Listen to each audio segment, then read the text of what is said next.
Assalamualaikum warahmatullahi wabarakatuh. Pemirsa TV-mu yang dirahmati oleh Allah Subhanahu wa Ta'ala, Nanda yang soleh dan soleha yang saya cintai karena Allah Subhanahu wa Ta'ala. Kembali bersama Kak Muhammad Ridwan di TV-mu dalam program Waktu Indonesia Belajar. Hari ini kita akan belajar tentang ibadah sholat. Kita akan memulai dalam sebuah syair. Mungkin adik-adikku sekalian memahami dan sering menyanyikan lagu ini tentang sholat yang lagunya diambil dari Balonku. Kita mulai, kalau bisa ikuti di rumah silakan Nanda Soleh Soleha mengikuti di rumah. Rukun Islam yang 5, syahadat, sholat puasa, zakat untuk si papa, haji bagi yang kuasa. Siapa tidak sholat dar, siapa tidak zakat, kan rugi di akhirat, pasti Allah melaknat. Nanda soleh dan solehah yang dirahmati oleh Allah Subhanahu wa Ta'ala, di suasana COVID-19 saat ini kita belajar di rumah bersama ayah bunda yang selalu siap menemani, siap membimbing, dan bersama Kak Ridwan di TV-mu. Salat memiliki pengertian secara etimologi yaitu berdoa. Jadi sholat itu artinya adalah berdoa. Dan sholat itu juga memiliki arti terminologi adalah satu ibadah yang terdiri dari beberapa ucapan dan perbuatan yang diawali dari takbiratul ihram dan diakhiri dengan salam. Kak Ridwan yakin Nanda Soleh Soleha yang ada di rumah sudah sering melaksanakan sholat, bahkan sudah memahami bahwa sholat adalah sebuah kewajiban yang diwajibkan oleh Allah Subhanahu wa Ta'ala kepada orang-orang yang beriman. Nanda soleh dan soleha yang dirahmati oleh Allah Subhanahu wa Ta'ala, mungkin sejarah sholat 5 waktu Nanda juga pernah belajar bahwa sholat 5 waktu diawali dari sebuah kisah perjalanan baginda Nabi Muhammad SAW dari Masjidil Haram ke Masjidil Aqsa sebagaimana yang digambarkan oleh Allah Subhanahu wa Ta'ala dalam surat Al-Isra ayat pertama. A'udzu billahi minasyaitonir rajim. Bismillahirrahmanirrahim. Subhanalladzi asra bi'abdihi lailam minal masjidil harami ilal masjidil aqsa alladzi barakna haulahu linuriyahu min ayatina innahu huwas sami'ul basir. Di dalam ayat ini begitu sangat jelas Nanda Soleh dan Soleha, pemirsa TV-mu yang berbahagia, bahwasanya perjalanan Nabi Muhammad SAW di dalam menerima perintah sholat 5 waktu melalui satu perjalanan yang disebut dengan Isra dan Mi'raj. Nabi Muhammad SAW dijemput oleh malaikat Jibril alaihissalam dari Masjidil Haram ke Masjidil Aqsa, lalu naik ke atas langit yang disebut dengan Mi'raj, dan di sanalah Nabi Muhammad SAW berjumpa dengan Allah Subhanahu wa Ta'ala yang memiliki seluruh alam semesta. Dan di saat itu baginda Nabi Muhammad SAW menerima perintah sholat yang awalnya Nanda Soleha 50 waktu.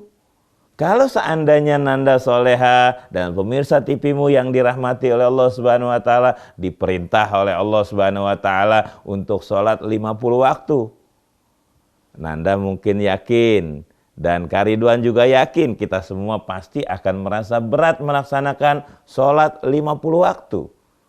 Namun atas kemurahan Allah Subhanahu wa Ta'ala, kebijaksanaan Allah Subhanahu wa Ta'ala, Allah Subhanahu wa Ta'ala mengurangi yang seharusnya sholat 5 waktu sebetulnya diawali dengan perintah 50 waktu, sehingga dikurangi menjadi hanya 5 waktu saja. Subhanallah. Namun yang 5 waktu, Nanda Soleha serta pemirsa TV-mu yang dirahmati Allah Subhanahu wa taala wajib melaksanakannya sesuai dengan perintah Allah Subhanahu wa taala di dalam Al-Qur'an surat Al-Hajj ayat 77. Mungkin Nanda Soleha yang dirahmati Allah Subhanahu wa taala bisa buka Al-Qur'annya di rumah. Surat Al-Hajj yaitu surat ke-22 ayat ke-7.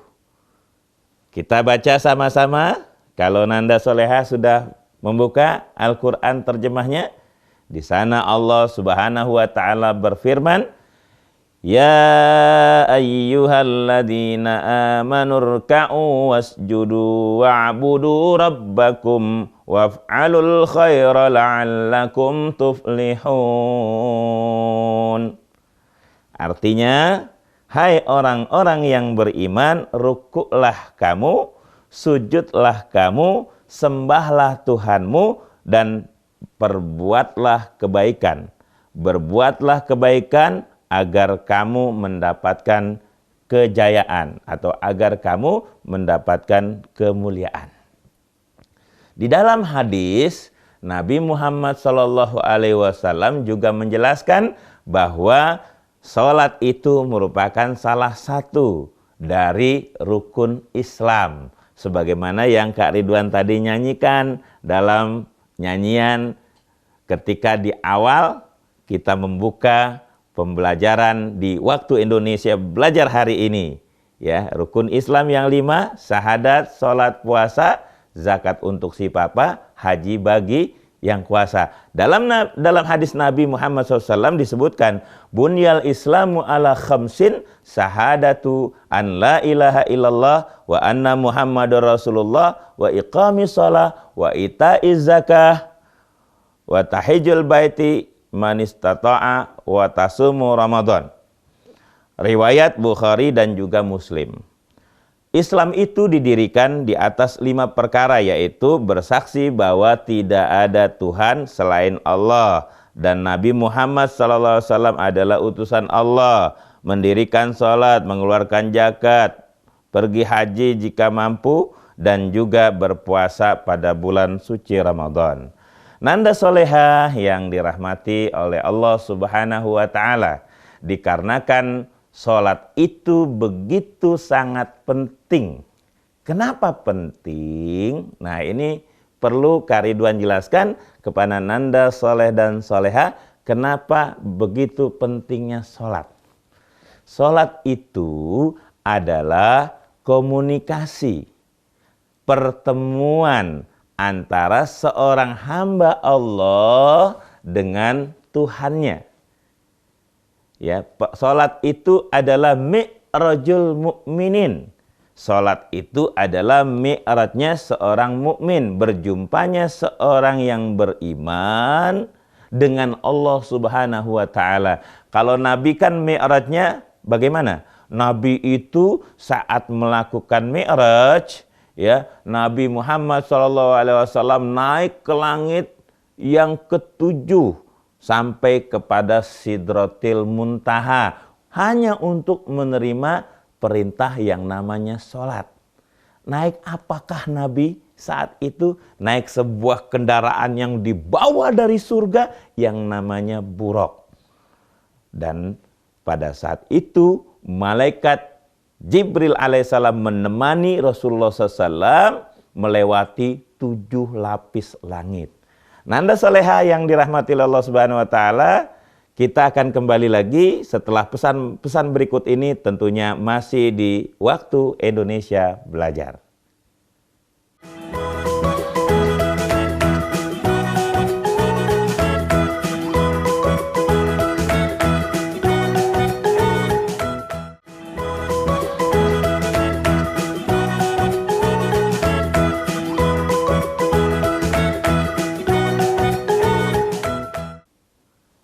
Pemirsa TV-mu yang dirahmati oleh Allah Subhanahu wa taala, Nanda Soleh Soleha yang Kak Ridwan cintai karena Allah Subhanahu wa taala. kita kembali membahas tentang ibadah, tentunya tentang sholat wajib. Nanda soleh dan soleha, tadi Kak Ridwan telah jelaskan bahwa untuk menerima perintah sholat, baginda Nabi Muhammad SAW harus melalui sebuah perjalanan yang namanya Isra dan Mi'raj. Yang secara logika perjalanan Isra dan Mi'rajnya Nabi sulit untuk diterima akal, adik-adik. Kenapa sulit diterima oleh akal? Karena baginda Nabi Muhammad SAW berjalan di tengah malam dari Masjidil Haram ke Masjidil Aqsa, lalu naik ke langit yang 7 lapis langit itu. Langit itu ternyata ada 7 lapis langit. Langit ke-1, ke-2, ke-3, ke-4, ke-5, ke-6, ke-7. Di mana setiap langit itu begitu luas. Dan ini menggambarkan sebuah kekuasaan Allah Subhanahu wa ta'ala. Makanya di dalam surat Al-Isra ayat pertama diawali dengan kalimat atau dengan kata-kata subhana. Dan ada kalimat linuriyahu min ayatina. Baginda Nabi Muhammad SAW diajak oleh Allah Subhanahu wa ta'ala untuk melihat kekuasaan Allah yang ada di langit. Jadi langit itu, yang 7 lapis langit itu, ternyata setiap lapisannya sampai ke atas itu semakin ke atas semakin luas.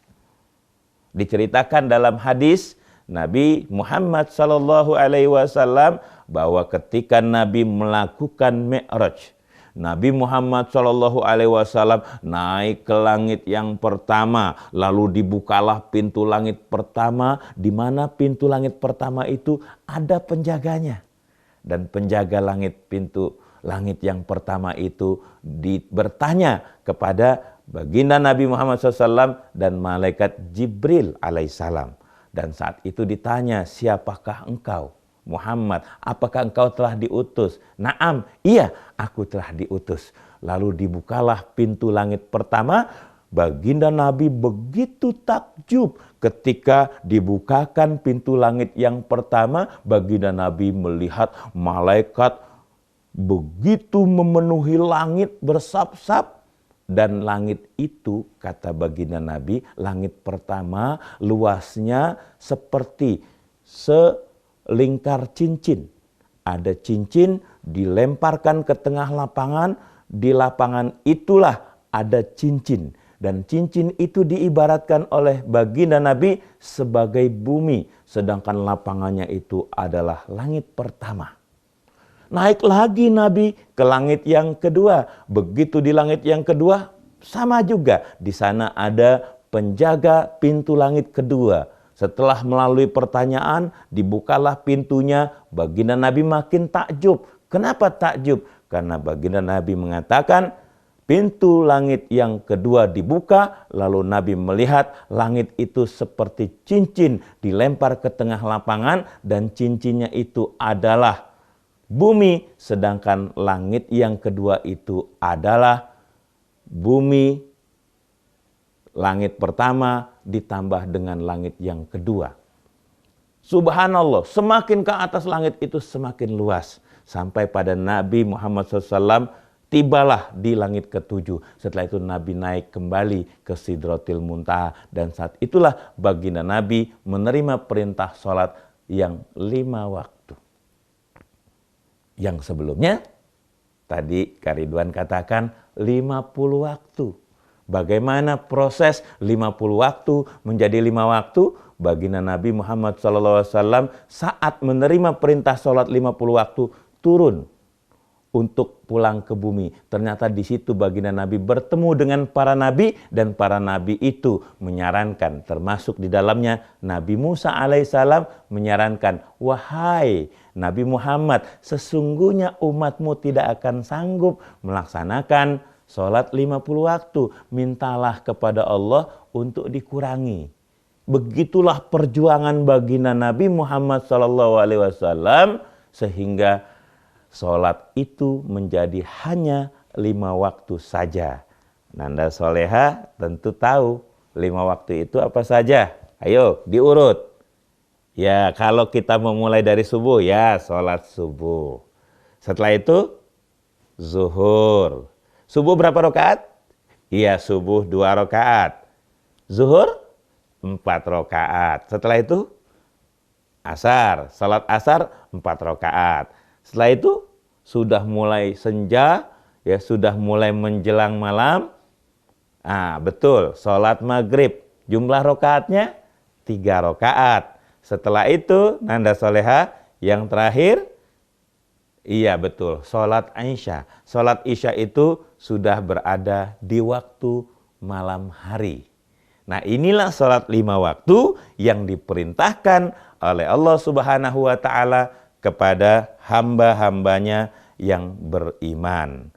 Nah, nanda solehah yang dirahmati oleh Allah Subhanahu wa taala, di dalam hadis lain, salat 5 waktu ya yang diperintahkan oleh Allah Subhanahu wa taala kepada umat Nabi Muhammad sallallahu alaihi wasallam adalah ibadah yang pertama diwajibkan kepada umat Nabi Muhammad sallallahu alaihi wasallam sesuai dengan hadis Nabi Muhammad sallallahu alaihi wasallam yang diriwayatkan oleh Ahmad, Nasai dan Tirmizi.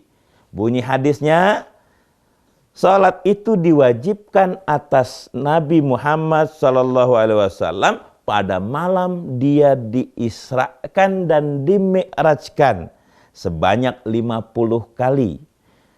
Kemudian dikurangi hingga 5, lalu beliau diseru oleh Allah Subhanahu wa taala, "Hai Muhammad, putusanku tidak dapat diubah lagi, cukup 5 saja. Masa dirubah? Subhanallah." Bayangkan Allah begitu sayang kepada kita, yang awalnya 50 waktu menjadi 5 waktu. Setelah 5 waktu nggak ada diskon lagi adik-adik, ya. Jadi sholat wajib dilaksanakan 5 waktu, ya, yaitu sholat yang tadi nanda solehah sekalian telah menyebutkannya, mulai dari subuh, zuhur, asar, maghrib, dan isya. Nanda soleh-solehah yang dirahmati oleh Allah Subhanahu wa taala, kita akan kembali setelah pesan-pesan berikut ini masih dengan Kak Ridwan di Waktu Indonesia Belajar.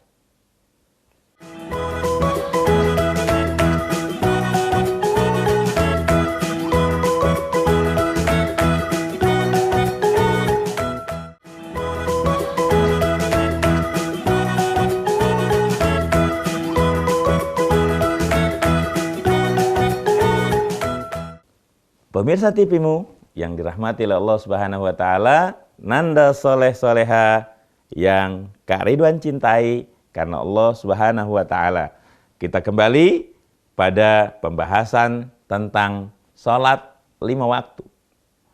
Nanda soleha yang dirahmati oleh Allah Subhanahu wa taala, di segmen sebelumnya Kak Ridwan sampaikan bahwa salat 5 waktu adalah salat yang pertama kali diwajibkan terhadap umat Nabi Muhammad SAW yang awalnya 50 waktu didiskon oleh Allah Subhanahu wa taala menjadi hanya 5 waktu dan tidak bisa dikurangi. Semuanya 5 waktu tersebut harus dilaksanakan. Nanda soleha yang dirahmati oleh Allah Subhanahu wa taala, salat 5 waktu juga merupakan ibadah yang paling pertama kali nanti akan dihisab oleh Allah Subhanahu wa taala, ditanya yang paling pertama kali sesuai dengan hadis Nabi Muhammad sallallahu alaihi wasallam di dalam hadis yang diriwayatkan oleh Tabrani. Rasulullah sallallahu alaihi wasallam bersabda, "Awwalu ma yuhasabu bihil abdu yaumal qiyamati as-shalah." Sesungguhnya yang pertama kali dihisab, ditanya-tanya. Jadi kita tidak ditanya nanti rumahnya di mana, ya, tinggalnya di mana, bapak ibunya siapa, tapi yang pertama kali ditanya nanti adalah kamu sholat atau tidak. Nah, dalam sebuah syair yang disampaikan dalam sebuah syair nasyid, ya, bahwasanya sholat itu harus dilakukan. Kalau seorang hamba tidak sholat, maka hidupnya tidak ada gunanya.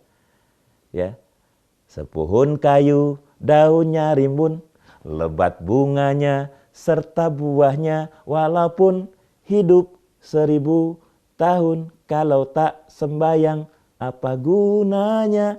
Walaupun hidup 1000 tahun kalau tak sembahyang, apa gunanya? Nah, jadi orang-orang yang tidak sholat, hidupnya tidak ada gunanya. Bahkan orang yang tidak sholat, dia telah mengabaikan bahwasanya tujuan kita diciptakan oleh Allah Subhanahu wa Ta'ala, yaitu untuk beribadah kepada Allah Subhanahu wa Ta'ala. Nanda solehah yang dirahmati oleh Allah Subhanahu wa Ta'ala, sholat itu juga merupakan furqan, garis pembeda. Garis pembeda antara apa? Antara dia yang muslim atau dia yang kafir. Sebagaimana yang disabdakan oleh baginda Nabi kita Muhammad sallallahu alaihi wasallam, bahwasanya perbedaan antara seorang muslim dengan seorang yang kafir adalah sholat. Ya, nanda soleha, kalau ingin disebut sebagai seorang muslim, maka harus sholat. Bagi nanda yang usianya sudah 7 tahun, harus mulai belajar sholat. Kalau sudah 10 tahun tidak sholat, kata baginda Nabi, diapakan? Dipukul. Tapi pukulnya penuh kasih sayang. Jadi nanda soleha yang dirahmati oleh Allah Subhanahu wa Ta'ala, itulah tentang sholat. Dan sholat itu juga merupakan penghubung, alat komunikasi, ya, antara siapa? Antara kita manusia dengan Tuhan kita. Siapa Tuhan kita? Tuhan kita adalah Allah Subhanahu wa Ta'ala. Di dalam Al-Quran surat Toha ayat 14, Allah Subhanahu wa Ta'ala berfirman, innani anallahu la ilaha illa ana fa'budni wa aqimis sholata li dzikri. Sesungguhnya aku ini adalah Allah, tidak ada Tuhan yang berhak disembah selain aku, maka sembahlah aku dan dirikanlah sholat untuk mengingat aku. Jadi sholat kita adalah untuk mengingat Allah Subhanahu wa Ta'ala. Nanda soleha yang dirahmati oleh Allah Subhanahu wa Ta'ala, ada banyak hikmah tentang sholat 5 waktu yang tentunya bisa juga kita paparkan dalam kesempatan belajar kita pada hari ini. Dan kalau tidak cukup waktunya, kita akan bahas di waktu-waktu yang akan datang. Tentunya masih di waktu Indonesia belajar. Tentang hikmah disyariatkannya sholat. Yang pertama, sholat itu di dalam surat Al-Ankabut ayat 45 adalah pencegah dari perbuatan keji dan munkar. Inna sholata tanha anil fahsya'i wal munkar. Sesungguhnya sholat itu bisa mencegah seseorang dari perbuatan keji dan perbuatan munkar. Kenapa? Karena orang yang sholat tentunya dia akan selalu ingat bahwasanya di dunia ini ada Allah yang selalu memperhatikan kita. Ada Allah yang selalu melihat kita ketika kita takbir Allahu Akbar. Pada saat kita mengatakan Allahu Akbar, Allah itu maha besar saat kita sholat, dan Allah juga maha besar saat kita berada di luar sholat. Jadi sholat itu bisa membuat orang tercegah dari perbuatan keji dan munkar. Yang kedua, hikmah sholat adalah mendidik manusia agar menjadi pribadi yang disiplin. Sholat itu ada waktu-waktunya. Inna sholata kanat alal mu'minina kitabam mauquta. Sesungguhnya sholat bagi orang-orang yang beriman telah ditetapkan waktu-waktunya. Dan sholat itu juga menjadi sebuah acuan bagi kita untuk meninggikan derajat kita di hadapan Allah Subhanahu wa Ta'ala. Sesungguhnya sholat itu kan bukan untuk memuliakan Allah, nanda soleha. Nanda soleh-soleha, sesungguhnya sholat itu adalah untuk memuliakan kita di hadapan Allah Subhanahu wa Ta'ala di samping sholat juga bisa menggugurkan dosa-dosa kita, juga menyehatkan badan kita. Sholat itu seperti olahraga. Jadi kita ruku, kita sujud dan seterusnya. Nanda solehah yang dirahmati Allah Subhanahu wa taala, sholat itu melatih hidup kita untuk disiplin dan juga bersih. Ketika kita akan melaksanakan sholat, kita disuruh bersih tempat, kita disuruh bersih badan, kita disuruh bersih pakaian, kita disuruh bersih hati. Dan insya Allah dengan sholat, Nanda yang soleh-soleha akan semakin tinggi derajatnya di sisi Allah dan selalu berhubungan dengan Allah sebagai Tuhan pencipta kita semua.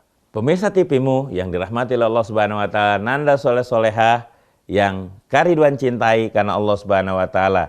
Tentunya pembahasan sholat begitu panjang dan luas, tidak cukup di waktu hari ini. Kita akan lanjutkan di episode-episode berikutnya, masih tentang sholat wajib dan juga sholat-sholat sunnah. Demikian, billahi taufiq wal hidayah. Assalamualaikum warahmatullahi wabarakatuh.